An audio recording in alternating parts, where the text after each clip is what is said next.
literally nail biting right now, and not 2025 was, and I do not foresee 2026 being any different. It is a nail biter. You have owners yelling at you, wanting to know why you have nothing. You have the data showing it's just the booking window getting shorter. They have to be patient. So many times people want to just lower the rate, just low. So finding that sweet spot and everything. So the more views of a situation you can look at, the more knowledge and data you have to make sure you're picking the right time to take the right actions. We're obviously in a partnership with our owners. We're, in a sense, really a marketing company for them, right? Like that's ultimately what we're doing. We're trying to sell their product. However, if the consumer doesn't like the ingredients that that product is made of, I'm not going to be able to sell it. So sometimes Mhm. we have to say, hey, instead of that corn syrup, let's go back to real sugar, right? And Yeah. so again, just use a food analogy there. But I think being able to have those honest and open conversations with owners is critical to not only their success but ultimately ours as well. So keeping the shorter booking windows in mind, first and foremost, I'm monitoring that pacing very close side by side with both last year in the market, not just at the top level, but broken down by bedroom count, property type, getting into the specific segments. And this is my foundation. This is immediately going to show me where I'm winning or where I'm losing a little bit. So my Q1 strategy definitely starts with that baseline. Welcome to RevLabs by PriceLabs.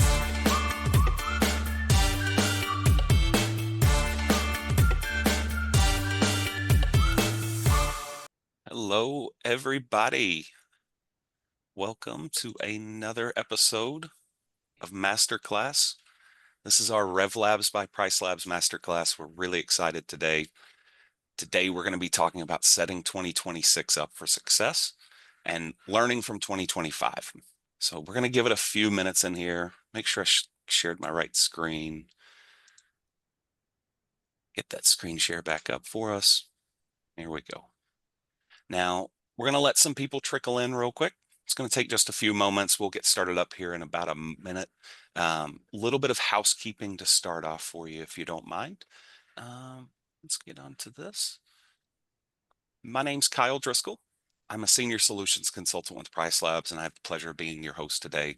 I'm also joined by my wonderful teammate, Aditya. He's one of our fantastic product specialists. So anytime you need support, when you reach out to our chat, when you reach out to our support at pricelabs.co, there's a good chance that you're going to run into somebody like Aditya, somebody that's super, super talented, very, very helpful. So Aditya, thank you for joining us today. He's going to be answering any questions you've got as we go through this podcast. Now, if you don't mind, you've got two options in Zoom where you can put questions. Number one is Q&A area. So if you can, please put those questions in Q&A so that we can get to those quickly. But you can also throw them into the chat. That will be monitored. Just make it a little bit easier if we're looking at that Q&A area, though. And give it another moment or two as people trickle in here. We've got a nice audience already. If you don't mind, should be a little bit of interactive with the chat. Put maybe how many properties you've got, where you're located, and then who knows, maybe we find a friend in that chat as well. So, and then we will go ahead and get ourselves started up here in just a second. As you know, you're here for RevLabs by PriceLabs. PriceLabs is one of the leading dynamic pricing and revenue management solutions. We currently price almost 600,000 properties across the globe. We're available all across the globe. We've got a fully remote team headquartered in Chicago. I'm based in Knoxville, Tennessee. We've got pretty much everybody across the globe here. So now this is what's the main point of this. And I'm super, super excited to be joined today by Meg Park, senior consultant. I almost called you a senior solutions consultant like me, Meg. Senior consultant with VRM Advocate. You all will absolutely love Meg. So let's start with you, Meg, if you'll introduce yourself to the audience real quick, and then we'll move Sure. on to Rick. Sure, Kyle. Thanks a lot. I am Meg Park. I work with VRM Advocate. We are a consulting agency who does everything from coaching, teaching, and full hands-on revenue management.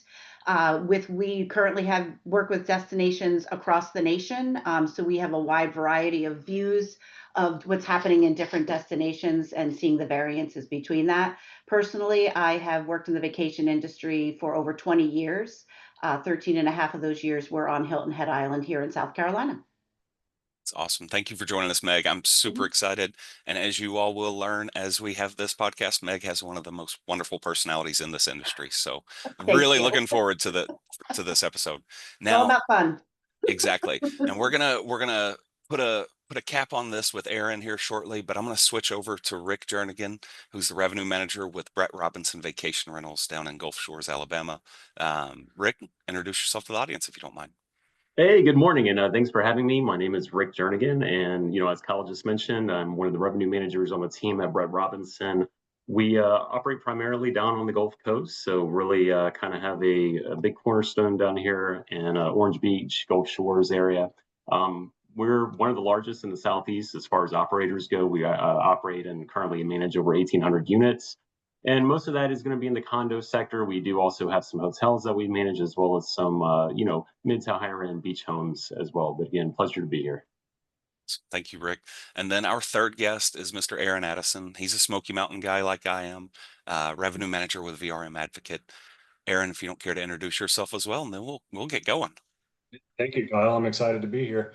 I began my career in the industry in 2023 here in Gatlinburg in business development, and very quickly moved my way into revenue management. Had about 400 properties in the area, and then a bit later picked up an additional 200 down in Rick's neck of the woods in Orange Beach, Gulf Shores area. Fast forward to today, I'm a proud member of the VRM Advocate team. I get to work with Meg and all kinds of awesome people every day. Currently doing revenue management, got some accounts in Florida, coastal properties, and as well as ski areas in Montana. Awesome. Thank you for joining us, Aaron. Meg, Rick, thank you for joining us. Really looking forward to this conversation. Now, it's the end of the year. We've got a couple of little pockets in here where we can still get some nice bookings. We've got Thanksgiving, very, very last minute bookings. Still got the opportunity with Christmas and with New Year's. But ultimately, we want to take this conversation today, learn from 2025, talk about how we can improve in 2026. How do we work towards achieving those peak bookings? How can we improve our communication with our owners, and how to set 2026 up really for success? Now, this is all very, very important because a lot of shifts have happened in the market. We've seen a lot of changes with lengths of stays, a lot of changes with booking windows as well. Generally speaking, kind of across the board with the US, we see a lot of changes with booking windows getting shorter. Demand's a little bit more volatile. Depending on the market you're in, you might have some crazy cool events coming up in 26 that you need to plan for.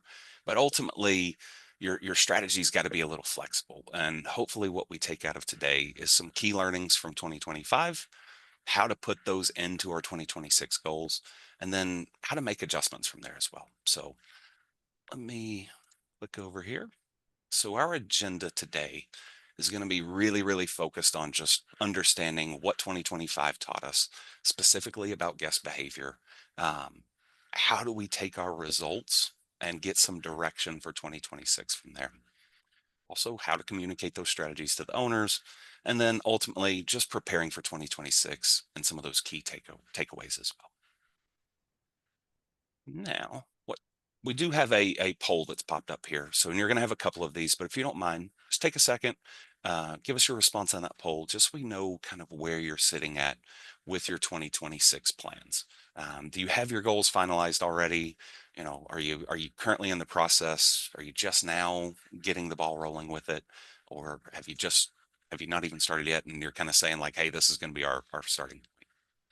Now, for 2025, just some overall topics, and this is kind of based fully on the United States, like the whole market. So I think we know if you get into different markets, you're going to have different data that you see. But overall, the United States has seen lead times get a little bit shorter. Now, this is taking in, the properties that are in cities like Chicago, taking in those beach towns, taking in ski towns, all of that. Length of stay has been pretty stable, but demand has kind of changed a little bit, and it's usually coming in a little bit later. We're also seeing some volatility around pricing, but we are still seeing some similar averages as well. And then ultimately it really matters based on the market that you're in. Now, let's hop over here. And looking at the United States, specifically lengths of stay and booking windows, we've seen those get a little bit shorter. Nothing crazy, no big changes, but kind of what we're looking at right here. The gray is going to be 2 years ago. Red is going to be last year. Pink is going to be this year. So for our booking windows across the board in the US, we're seeing that they're getting a little bit tighter. Now, when we go in and we take a look at the United Kingdom also as an example, very similar trends. Year over year over year, the booking window is getting a little bit tighter on average. Now, again, we know you've got a super upper echelon type of property, your booking window is still going to be further out.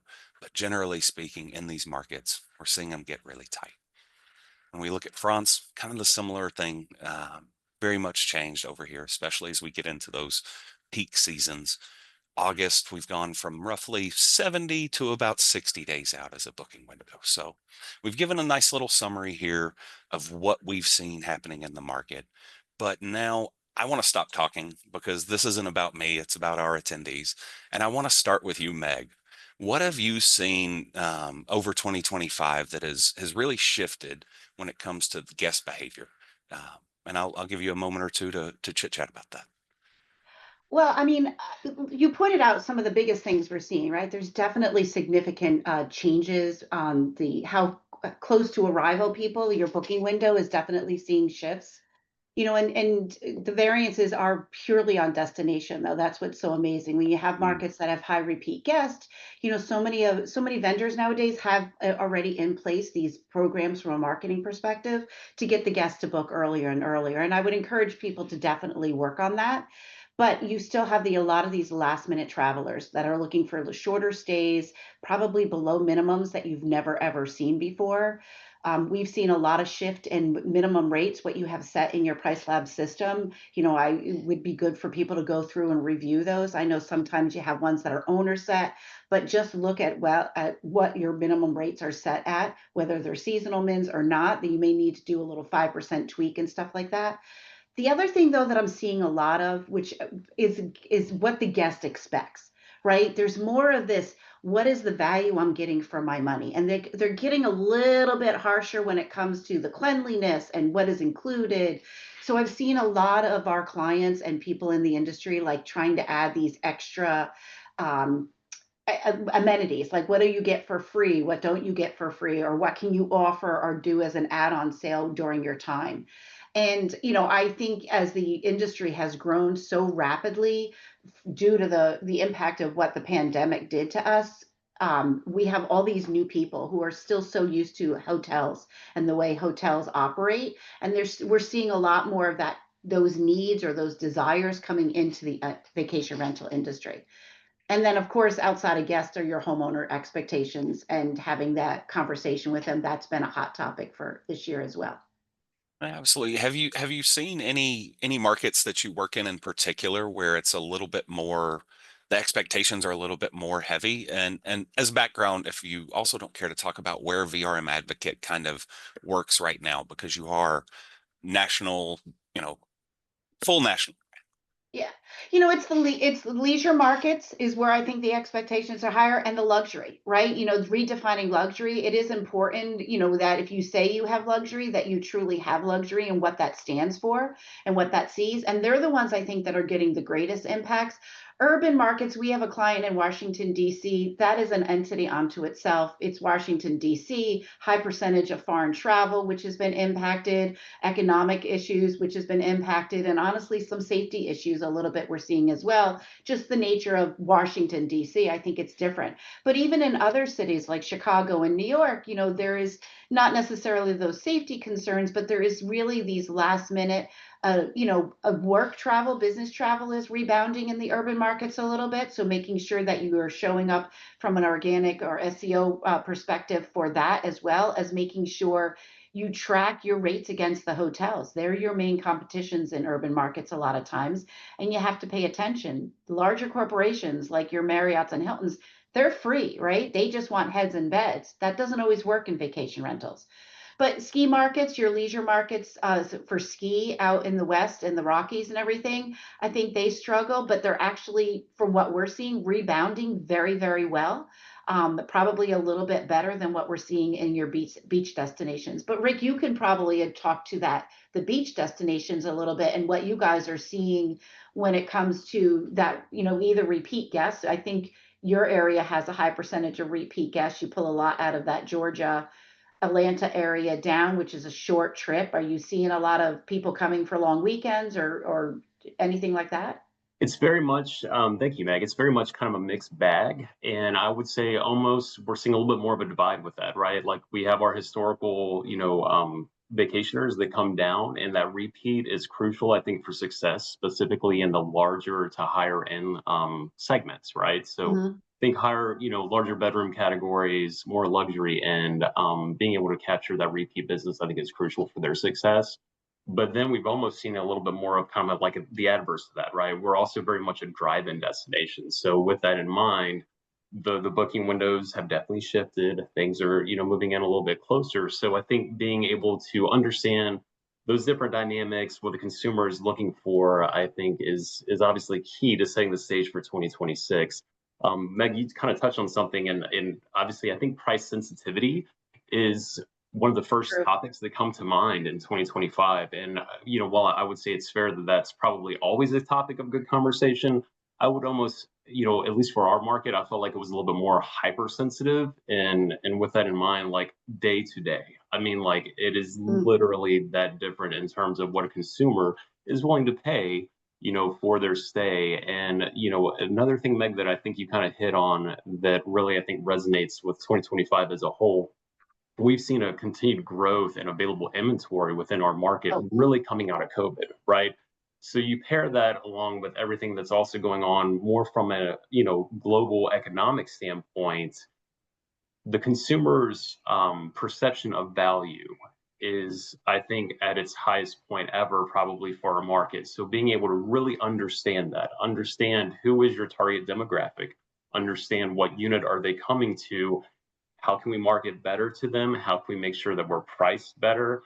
You kind of mentioned as well, Meg, like doing a portfolio review this year, I think at this point in time for all operators is absolutely critical.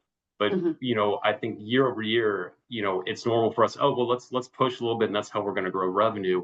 There honestly may be some instances where we have to take that hard look internally and say, hey, are we overpricing this unit? Is the value in the market shifted now to where we perhaps need to readjust our rate? And you kind of touched on the minimums and everything, Megan. I think that that's 100% dead on. So, I think just kind of piggyback on some of the great points that were already made. That's really, I think, kind of what we're seeing right now. And I think our key takeaways for our market area from 2025 going into 2026.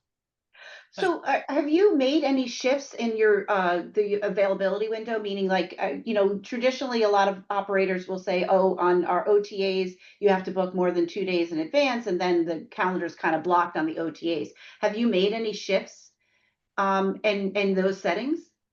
So, great question. I think for us, no, we're actually we allow same day bookings, Okay. and a lot of that too is also just driven, I think, by our portfolio diversification. We have some hotels, so we're honest, we're the size and from an operations perspective where we can do that. So that has continued to be, I think, extremely beneficial for us, specifically as weather demands kind of dictate, hey, let's go take a little 3-weekend getaway, what have you.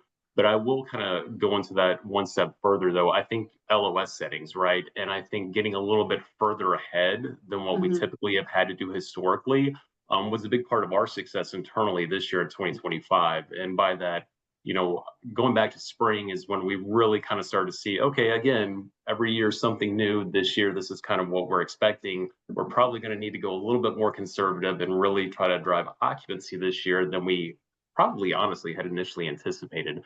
And so with that in mind, it was, reviewing that hypersensitivity. Where is the demand truly in our market and where's it not? And where it is low, going ahead and making those adjustments in the spring for the rest of the year, right? Setting it up, are there some time periods where we should allow, perhaps a lower minimum stay length requirement, et cetera. And I think that was pretty beneficial as well for us.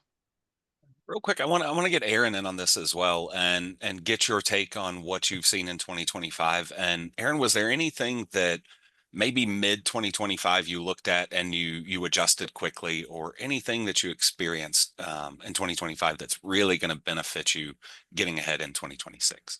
Oh, absolutely. I've got to agree with Meg and Rick on this one that the biggest shift I'm seeing is when guests are showing up and not necessarily whether they're showing up or not.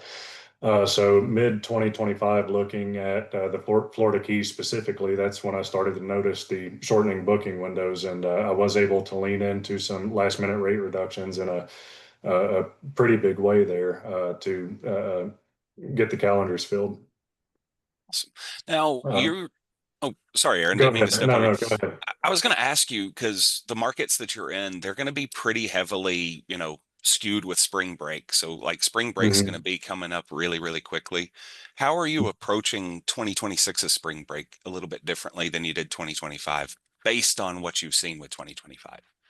So I'm looking first and foremost at pacing to see if anything looks off. That's going to tell me where I may be a little soft or maybe a little too aggressive that far out. And I'm going ahead and preparing myself to make those changes right now instead of waiting until later.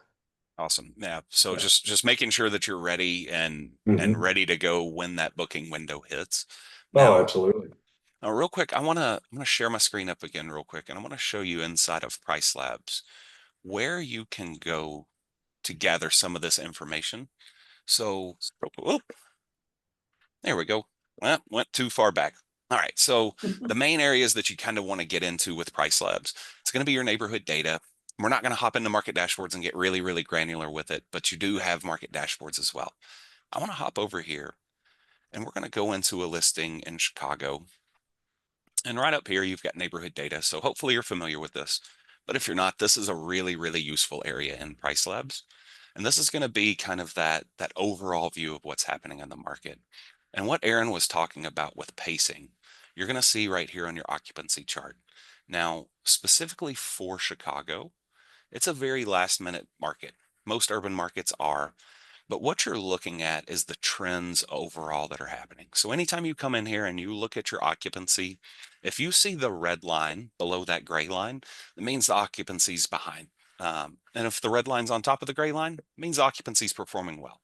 So like right here, we can see that the market for this Christmas time period in Chicago is down about 13%. Being aware of where this is in PriceLabs and kind of being able to make sure that you're staying on top of this is going to be really, really important as you get into 2026. So one other area that you've got in here also is your market history. So if for some reason you're in a market and you're not really sure what's happened with the booking windows, you can come right here, click on your market booking windows, and see how those changes have happened. Now, you may have 1 year or 2 years worth of data here. You can click and change that right there if you want to, but all of this will be very, very useful for you. So I want to get out of the PriceLabs, the view, but I did want to show you where you can see some of this information. So now kind of sticking with getting ready for 2026, getting 2025's data and using that. Rick, what data points are you really, really looking at to get 2026 in line? Maybe there's something that you're putting a little bit more emphasis on this year. Aaron, it kind of sounded like you're focusing heavily on occupancy right now. Obviously, ADR as well, but occupancy is one of those metrics that we're going to be taking a look at. Rick, is there anything from your side? I mean, Aaron just kind of hit on it. Honestly, it's going to be pacing. I think is your key indicator, right? And every year brings new challenges. We were just speaking about spring break, so understanding, shifting holidays is always fun, right? Like spring break is a new animal. I feel like every single year. So really, truly trying to understand and dive into, whether school calendars, family calendars, et cetera, and understanding, what's our anticipated demand drivers here. So I think looking at that, but even now, I would encourage you be forward looking, forward planning, looking at where we're starting to see even the smallest pops, of pacing information. That, in my opinion, is an absolute key indicator of where demand signals lie, right? And so we've spent a lot of time internally at Brett Robinson. I would say the back half of this year, honestly diving into demand indicators. And so for us, that's where a lot of this truly lies, and kind of getting even, I think, beyond the scope of some of the averages. Obviously, I think some of the most crucial pacing, occupancy, making sure that you have the correct ADR, et cetera. But I think even too, like understanding what is going on with the average travel consumer right now, where are they at potentially from an economic standpoint, So I would encourage, folks, look outside of just the average, indicators and maybe even kind of take it a little bit deeper and really try to understand more demand indicators now. I think that that will give you a better snapshot of a clear strategy moving forward and perhaps where we need to be from a price standpoint now, versus position. So yeah, I think all of that's important, but I think again for us, just stay on top of outside demand indicators is probably how I would say it, or almost secondary, right? Some of the things that we may not always think about. And Absolutely. be How about aware of the new ones as they're coming in, because that's what ends up happening. 100%. oh. So Meg, what are you kind of looking at in 2026? Is there anything you're focusing on more so this year coming up than you did last year? I think one of the things that shifted in a number of the destinations I at was actually length of stay. And I know that we talk a lot about the average length of stay for a portfolio as a whole, but looking a little bit deeper and looking at maybe property sizes, I do see growth in some destinations in length of stay, right? There is like this 2 week stay or a 10-day stay that we see a lot of people wanting to do. If they take one vacation a year, they make it a big one, right? But then you still have that area of the population that's doing multiple vacations during the year, and they're the ones that are kind of doing a little bit of the shorter ones. So length of stay is one. I do laugh, Rick, that you brought up about the school calendars. That is something I used to do every year. It was a report that I would actually pull, like where does our consumer or visitors come from, and go in and seeing the variance. You can really, a lot of that is missed opportunity though, right? Like Atlanta does have sometimes a March spring break, not the traditional before and after Easter. And there's other areas around that do that as well. Colleges, if you're in that kind of a destination that draws in a lot of college travelers, not that you want a lot of spring breakers, but some people do. But, so paying attention to that. And then, honestly, outside of revenue management, there's a lot of other data points that I look at that do greatly impact your marketing efforts. What does your website traffic look like? I do feel that they play a lot in how you set up your revenue strategy for the year going forward, and reviewing what changes happened year over year in the past. Yeah, absolutely agree with you on that one. And Aaron, how about you? What are you kind of seeing that you might be focusing on a little bit more? I know I kind of hit at occupancy earlier, but I don't want to put words in your mouth. I'd rather get it from you. No, you're What are fine. we focusing on? Yeah, so this year drove home a couple of important things for me. The first takeaway is looking at the volatility itself. I mean, when guests are booking later, those shifts in pacing start to mean a lot more, right? So, for example, if you're 2 or 3 points behind in a 60 to 90-day window, it's annoying, but it's manageable. However, on the flip side, if you're 2 or 3 points behind in a 15 to 30-day window, it starts to become a real nail biter. So that same variance is now a little more consequential because we have a little less runway in front of us. Um, Second big takeaway I would say is to not pay so much attention to the macro averages we're seeing. I am seeing those numbers translate to a lot of the markets I'm in, but I do have to remind myself that revenue decisions are made on a more micro level. For example, a ski in, ski out unit in Big Sky, Montana is going to behave a lot differently than a home that requires a shuttle to get to and from the slopes. So that being said, if we're relying on that macro view alone, it's going to be really easy to misread the elasticity and true compression of the neighborhoods or property types we're focusing on. Yeah, and that leads to a really good point, I think, and that segmenting is super important when it comes to planning 2026. And one, knowing the guest you're targeting, but knowing the properties that you have as well. Now, real quick, I want to. Oh, go ahead, Meg. Sorry, I just want, that's probably one of the biggest questions we get from clients is like, how do you segment? What's the best way to segment? And Yeah. For me, I mean, a single property can be in multiple segments if it's a valuable source of information. So like, don't be afraid to include a property in multiple. It's just all different views. Don't do it just by bedroom. Sometimes it's just by view. Like, so having multiple segments for the same property is also, I think, an important thing to do. And even going to be even more important, like Aaron said, as we're moving into 2026 because of the variance in the different demand levels for each kind of property.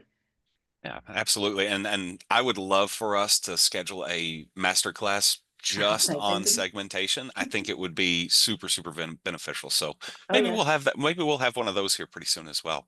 Um, so Meg, getting into 2026, how are you looking at segmentation differently than maybe you did 25? Or is it pretty much the same thing that you're doing right now?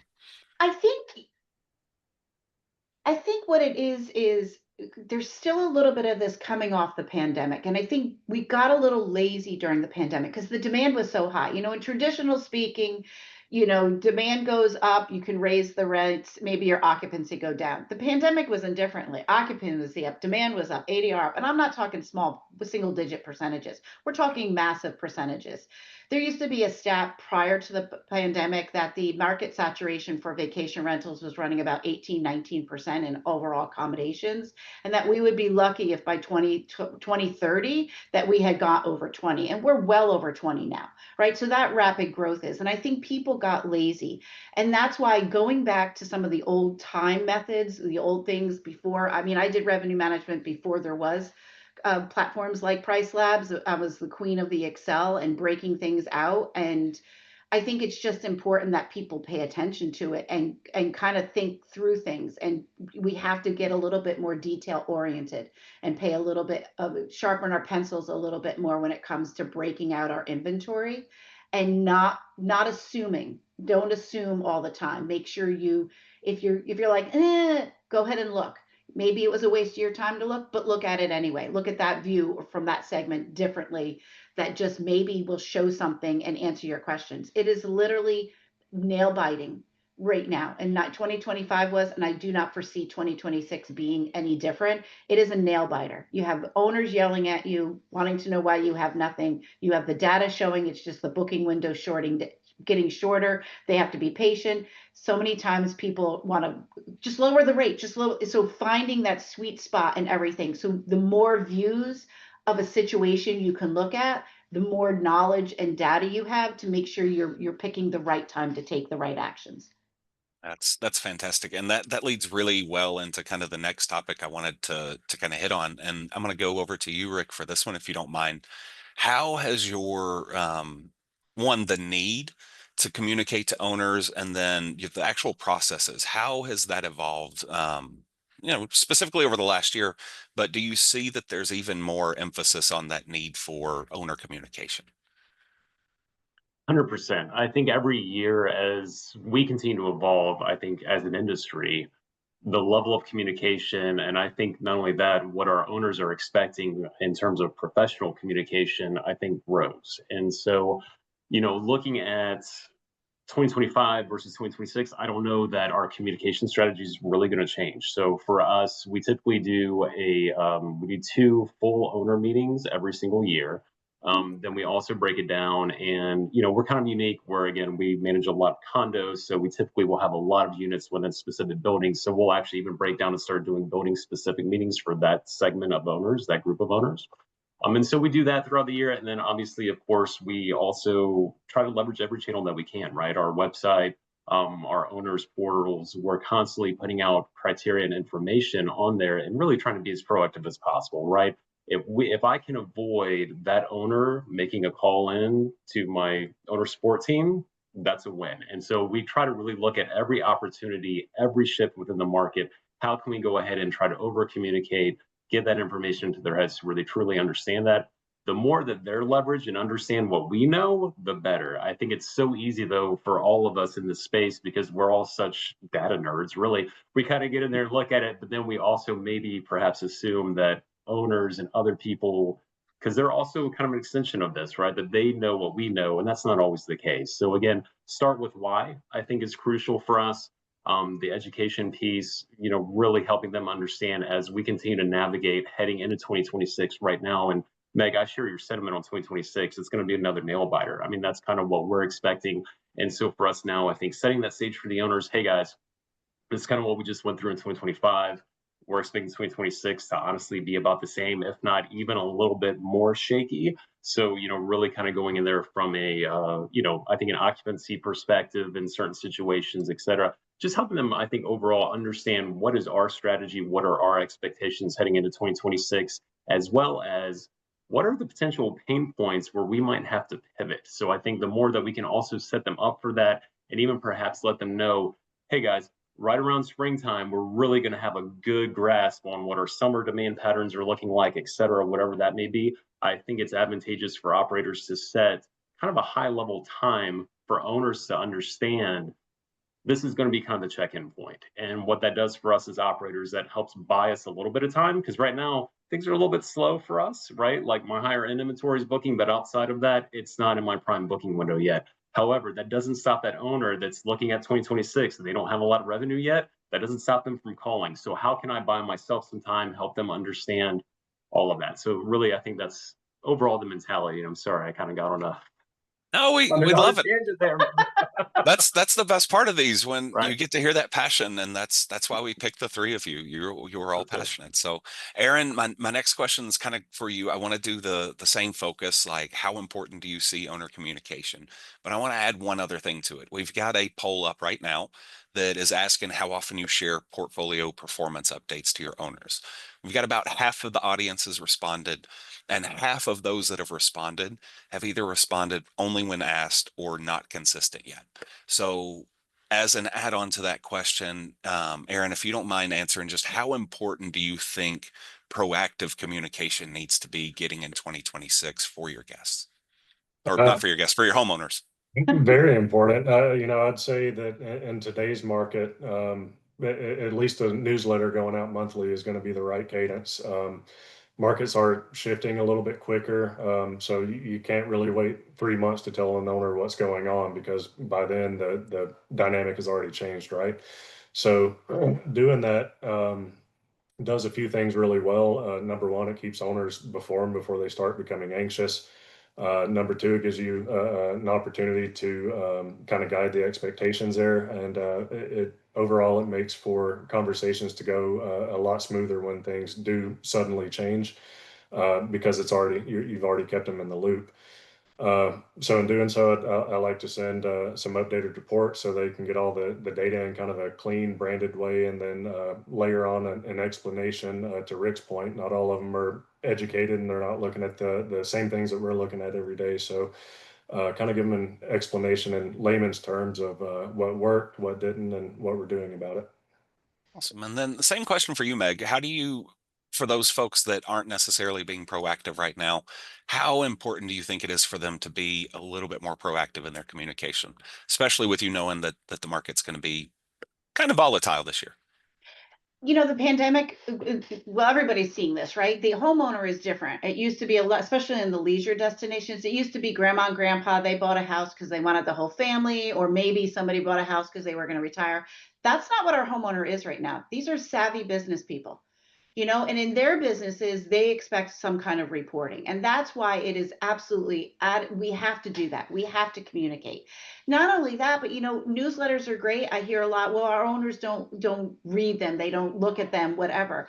But in this day and age, there are so many ways. There are property managers out there that actually do videos, which I think is fantastic, because you're actually speaking. They can hear that face to face. See your expressions and see your passion or whatever. And I think the other thing is trust, right? Trust is a huge component of a homeowner and property manager relationship. And if we can show them, like, I wouldn't want my homeowners identifying issues that I haven't identified yet. So if Yep. you get ahead of it and you're constantly sharing with them, right? Or make it look like you haven't identified it yet. You may know that it's there. There's nothing worse than getting on a call with an owner and say, "Oh yeah, I know that's there." And they're like, "Well, what have you done about it?" Right? I mean, honestly, if there is one thing people take from this, please communicate with your homeowners and use any means possible. There's just so many ways to do it nowadays that your lives will be so much easier in the long run. Absolutely. And on that note, real quick, I am going to share my screen up again. and I'm going to show you what PriceLabs has kind of been working on for you. So over the past year, we initially started off by building out a report builder tool for you to where you can go in there and you can just see all of your data kind of in one place. That's going to be over here in your portfolio analytics. So right there, you can build out your own reports for internal consumption. If you want to, you could send some stuff out there. You've got a really useful template right here that I absolutely love. It's called opportunities. And that opportunities report will allow you to look if you've got a homeowner that blocks their calendar or uses their property a lot. You can go there and kind of put a dollar value on those days that they're using. It's great for communicating ahead of time, but we didn't have anything that was specific to owners. So I do want to point out over here, PriceLabs has a new product that's coming out in beta. It's owner analytics. These are going to be individual reports for your homeowners. I don't have an estimated date of when this will be out, but it should be very, very soon to you. But this is going to be the answer for you in getting that out there.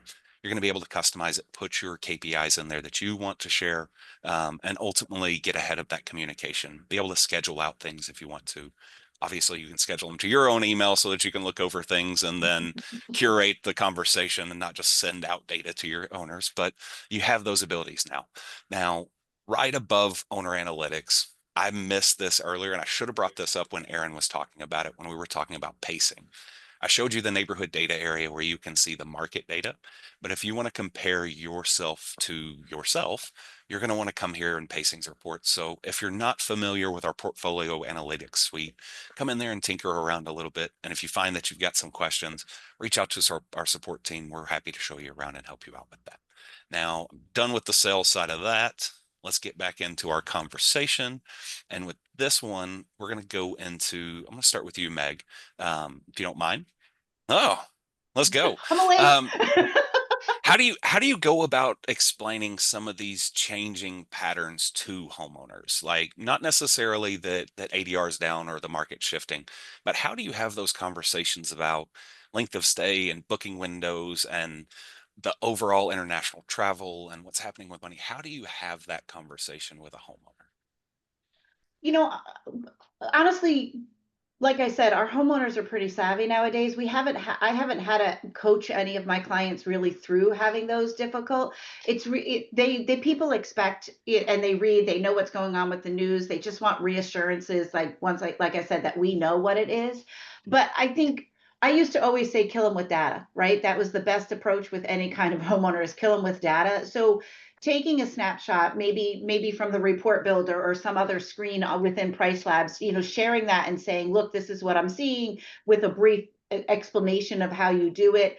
I think that has always been what's been most successful for me. I always include in any communication, and I know it's time consuming, 4 or 5 bits of data points that kind of explain the situation.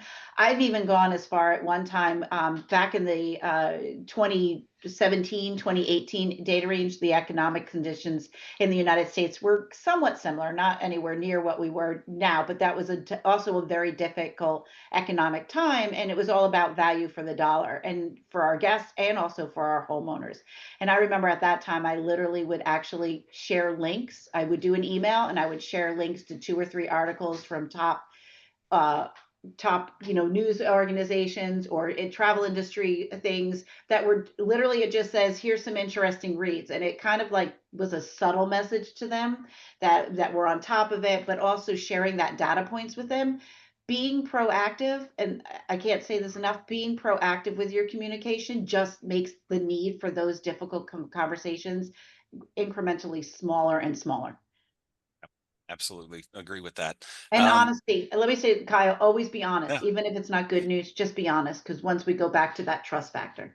I 100% agree with that. Thank you for adding that one in there, Meg. Trust is key when it comes to doing pricing and taking care of somebody else's property, even outside of the revenue management side. It's absolutely key.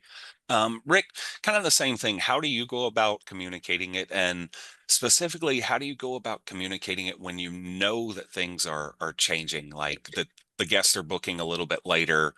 They're trying to find 2-night stays rather than the typical 3-4 night stay that your homeowner may be used to. I'm going to use the analogy that we always try to plant the seed, knowing that in a month or two, this is going to be a tree that I'm going to need to come back to. And so Meg kind of hit on it, being proactive, but we see it because we're looking at this data every single day, right? And so once we do start to see those little hiccups, even though this may not fully come to fruition, if I even anticipate that it's a possibility, I try to make sure that we're communicating that with our owners, right? Letting them know, hey, we're seeing this. We're not saying that this is a change in the tide yet, but be aware that it's got our attention. We're watching it, and this may turn into something. In which case, I kind of mentioned earlier, here's our pivot plan, right? Like, here's what we're going to kind of need to do, maybe if this does come to fruition. So I think just kind of looking at it from that standpoint is good. Another point that I just kind of thought of as Meg was, going, was also this. I think it's important too for operators. You got to kind of master and get comfortable sometimes having those hard conversations, because Meg is 100% right. We have to be honest all the time, right? And so I think being able to have some of those conversations, and it's not always easy. I think the operators that can do that and have figured that out also potentially are going to be a little bit more successful because of it. And just to give you an example, we're obviously in a partnership with our owners. We're in a sense really a marketing company for them, right? Like, that's ultimately what we're doing. We're trying to sell their product. However, if the consumer doesn't like the ingredients that that product is made of, I'm not going to be able to sell it. So sometimes we have to say, hey, instead of that corn syrup, let's go back to real sugar, right? And Yeah. so again, just use a food analogy there. But I think being able to have those honest and open conversations with owners is critical to not only their success but ultimately ours as well. I love that analogy, Rick. That was great. Real Right. sugar instead of the corn syrup. I love it. Right. Now I'm going to switch it up just a little bit, and I do want to come to you, Aaron. And I want us to. We're all experts here. I want us to give some expert tips to the audience. And what do you think is something that our audience can do from now up until maybe mid-December to really set themselves up to be ready to go? And specifically maybe get some nice little wins in Q1. Is there anything you can think of tip wise to prep for that early part of 2026? In fact, there's a few things I'm doing right now to kind of get ready. So keeping the shorter booking windows in mind, first and foremost, I'm monitoring that pacing very close side by side with both last year in the market, not just at the top level, but broken down by bedroom count, property type, getting into the specific segments. And this is my foundation. This is immediately going to show me where I'm winning or where I'm losing a little bit. So my Q1 strategy definitely starts with that baseline. Second, I'm looking at cleaning up stay restrictions a little bit further out. If we've got long minimums sitting on those early season dates, then it's definitely time to start softening them. So yeah, that being said, with the later booking patterns we're seeing, flexibility is going to be money heading into Q1. And third, to Meg's point, visibility is going to be key as well. Optimizing the listings for OTAs, making sure they're showing up. More often than not, in my experience, these minor changes to your listings help you see conversion before you ever start to change a price. And then third, getting onto the rates. I like to set my strategy to start moving when the market does and still waiting until after that demand shows up. So looking at making some smaller incremental adjustments inside that 30-day booking window, and then maybe getting a little softer on rates or running promotion in that 30 to 60-day window to stimulate some demand.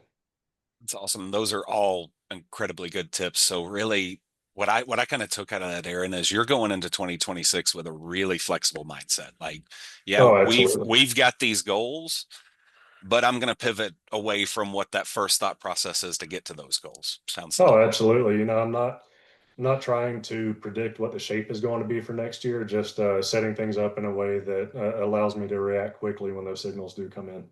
I Yeah. think it's important that Kyle, that he brought, pivoting, like being able to pivot very fast, right? Whether it's your revenue or your pricing strategy, but me and my passion is I love marketing as well, but also with marketing, having the ability to send out targeted email blasts with very little notice, not relying on someone else maybe to send it out, or whatever it is. I run a social media ad. I'm running Reddit ads for clients now, like all these different formats, but being able to take action very, very quickly when you notice the need is there. Yep. Absolutely. That swiftness is key for it. And I love talking about the marketing aspect of it as well. And the one thing I think that kind of gets lost when we talk PriceLabs is it's usually rates, it's usually occupancy, but there is a lot more that goes to it. Like that visibility is huge. Like if you really want to achieve maximum revenue, you got to be seen for that to happen. And you've got to do some of the things like what Meg mentioned and reach out to guests and do little things to ultimately really drive that maximum revenue. One of the things, and I'm not gonna screen share or anything like that. I do want to mention that PriceLabs here at the beginning of December is going to be coming out with our listing optimizer, Love and it. this is a tool. Yeah, it is, man. It's a lot of fun. But basically, what this is going to do, you're going to drop your Airbnb listing ID in there, and you're going to have a analysis of your listing. It's going to look at your Mhm. photo content, the consistency of your listing, how it performs. And it's going to give you really, really good insight into whether or not that marketing aspect is taken care of. So be on the lookout for that. It's going to be really, really useful for you. I ran a couple of reports for Meg earlier this week, got some good information out of it. Now, obviously, everything when you first release it, it's going to have little, kinks and things like that you got to work out, but it's going to be super useful for you. Really looking forward to getting that out to everybody. No, Now, just go ahead. just one thing I want to say though, what I like about your listing optimizer compared to some other platforms out there is you actually offer suggestions of what the change should be. So many Yep. times these platforms just say, "Oh, you need to change this." They don't give you any idea of what to do. You guys actually say your headline should be a little bit like this, and then you can say, "Oh yeah, that looks good." You know what I mean? I love that it actually gives you the tools or gives you the suggestions to actually optimize the listing. So, Well, on that note, I do need to share my screen and kind of show what it looks like. So sorry. no, you're good. You're good. You're selling it for me. It's like, all right, here we go. Let's go take a look at it. But it'll pop up right up here in the top right whenever it's ready for you. You've got this optimizer. I've run a couple in here. And just as a quick example, I'm going to click on this one right here. And you can see this is the current title for that. And we look at everything that it has in there and it says, this is a better title for you. Let's call it out that it's an oceanfront home and that it's got private beach access. That's very, very beneficial. Now, I don't think my guy's going to have an issue with me pulling this one up. This is one of my customers has a fantastic property in Nashville. It comes in and you can see that the primary thing it pulls out is that it's listed for a long time, but it doesn't have a lot of reviews. So it's not just looking at, the little things, it's the whole picture for you. Mhm. Really excited about this coming out and hope everybody else is as well. I So am yeah, we're going to get Meg on it and she's going to be rolling pretty soon. Now, very dangerous. we have filled this up quite a bit. I do want to show one last thing for you, and that is the AI insights that PriceLabs has for you. So inside of your portfolio analytics, I know like looking at big data can be painful for you, but you can come in here and inside of any of these reports in Report Builder, and in most of the places inside of PriceLabs now, your neighborhood data, your market dashboards, you have this AI insights button right here. Now, I'm going to flip back over here and I'm going to play a quick video just because it takes a little bit for that to load up. But just so you can kind of see, oh, that's fast. Well, you click on AI Insights right there. And then you can type a question in here like, which month contributed the most revenue this year? Does the analysis for us, very quickly identifies July 2025 for you. Very, very simplistic use of the AI stuff, but this is very beneficial as well. Where's RevPAR falling despite my revenue rising? Just with a couple of simple clicks, you can see July 2025 is the answer to that. Now you know you can use that going ahead to 2026, do a little bit of prep there as well. Now I don't You want could this to just, oh, go ahead, Meg. you could actually that's giving you how you can communicate with your homeowners as well, if you think about it. Absolutely is. Yep. Giving you the Thank you. words to use. Exactly. That's a great point, Meg. Now, I don't want this to just be a PriceLabs thing. Obviously, we're talking PriceLabs revenue management. Let's start with you, Meg. Is there anything that you use outside of PriceLabs to help you plan out the 2026 stuff? Any other data sources? Any, secret sauce that you've got in an Excel formula that you're kind of putting together that you're willing to share with the audience? Anything I'm like not that? giving away my secret sauce, just kidding. At least not. Honestly, At least not without a price tag. Yeah, well, no, I mean, I do spend a lot of time, whether it's a new client or a current client, just getting to know the destination.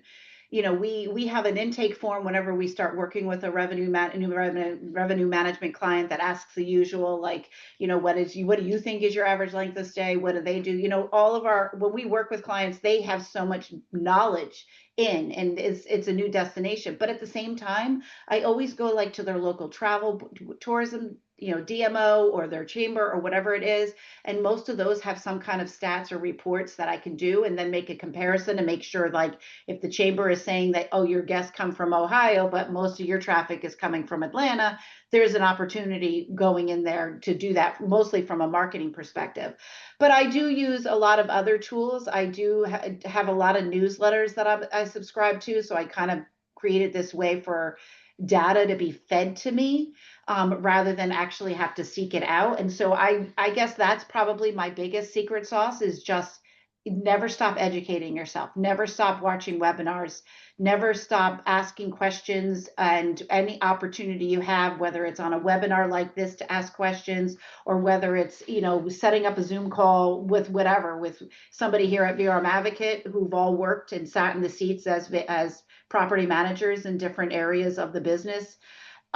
You know, you take that opportunity, go to conferences, do those types of things, just keep educating yourself, because many minds make little work, is something my father used to always say, or still does say. And I just think it's so true that the more you educate and continue to educate yourself, the more knowledge you have, and the easier our jobs kind of get. Yeah, absolutely. Now we're going to get to hopefully a few of the questions that we've got in here, but I do want to ask everybody, Rick, final piece of advice getting into 2026 for the audience. What you got? Oh man, every year is different, so do not rest your hat on any failures or successes from any of your previous operating years, right? Go into 2026 understanding it's going to be unique at the end of it. I think at this point next year, we're going to look back and say, man, 2026 was different. This is what we, didn't see coming. This is what we saw, etc. But again, just go into it, I think, with an open mind. I think Meg had some amazing points, though. Every resource that's available to you, leave no stone unturned, right? Like, take every opportunity to continue to educate yourself. What is going on in travel in general, from a regional to, macro to micro level, right? And understand how that potentially all can impact, what we do. So again, the only other one that I would probably add on there is, don't leave out AI, right? Like, AI is obviously quickly evolving, probably quicker than we even fully understand.